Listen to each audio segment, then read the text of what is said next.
And I'm going to now project the first big number, right? The first big number is, by when will corona cases peak in India? We're going to put that out for you. There are three projections, viewers, according to three dates and according to different models. Now, if India was following the same graph of transmission as Italy, as the United States, and of course as China and South Korea, our numbers would have looked very, very different. But what does it all mean when we look at the SEER model and the other two models in the extreme right of your screens? And if you take an average projection of these six, if you are following the Italy curve, the US curve, the China-South Korea curve, if you really look at the number thrown out by the SEER model, which is at 54,000 on 3rd May, which is when this particular lockdown, the second lockdown, is to end. And of course, the two other important models that we've used, we come to a number of 38,534. Now, as I told you, viewers, this means this number holds true in a definitive total lockdown till the 3rd of May.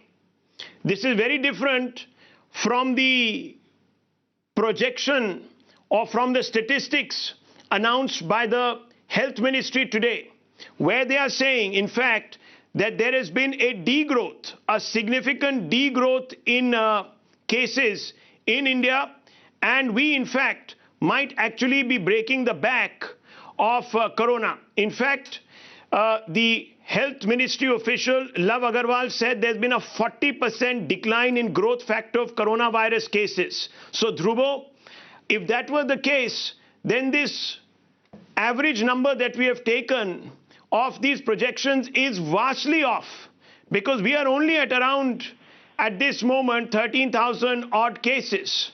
So this is completely off the charts. How do you explain this, Dhruvo?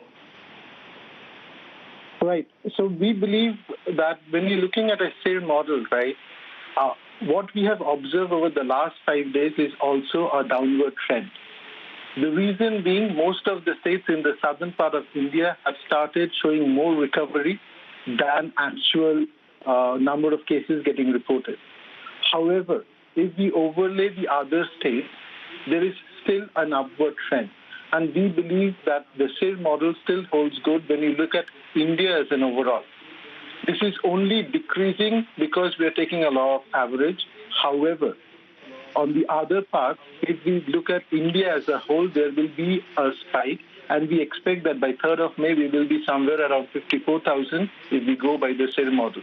Even if we go by the polynomial regression, which gives us a 98% accuracy, we would be around 34 or 35,000.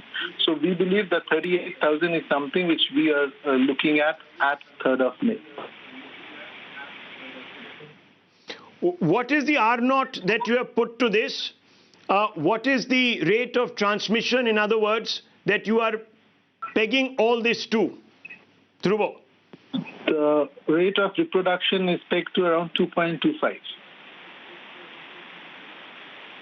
Isn't that on the higher side, Dhruvo? We don't believe, right? 2.25 is within a confidence interval which starts from around 2.1 to 2.9 on the higher side.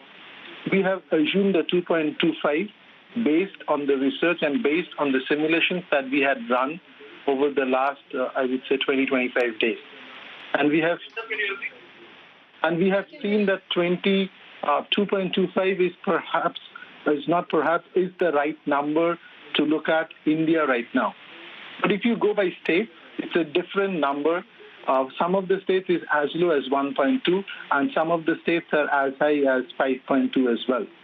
So it's a mixed bag. It's not one size which fits all, but India overall is roughly around 2.25. Okay. Let me bring in Dr. Trehan first. Dr. Trehan, this projection assumes that the corona cases will peak. If you look at the dateline on the 3rd of May, and we will have about 38,534 cases. That's quite a significant number. That's almost thrice the number that we have today. Do you think that this is a possible scenario? See, Rahul, these rules can be extrapolated to statistical analysis and some areas from what happened in other countries as we move forward. The basic facts are that we need to look at the trends that are trailing down because of the fact that we, with the incremental testing which is happening now, the number of cases on a 3-day trailing pattern are actually reducing. It gives us some comfort. But also we must understand that we are talking about a total lockdown at this point. Now the real test will come when we start opening up on the 20th, when we incrementally allow some of the areas to start functioning again and large number of people will start interacting. Now that's the main concern here, because this statistically it gives us two facts. One fact is that, okay, India, are you prepared? How prepared are you? Don't let down your guard. So that is one fact. The other is the joy of the fact that we have been able to flatten or even bring a downward curve. So if you ask me, we are somewhere in between, and we actually will have a major challenge, because how are we going to allow large number of people to congregate in industrial units, on the streets?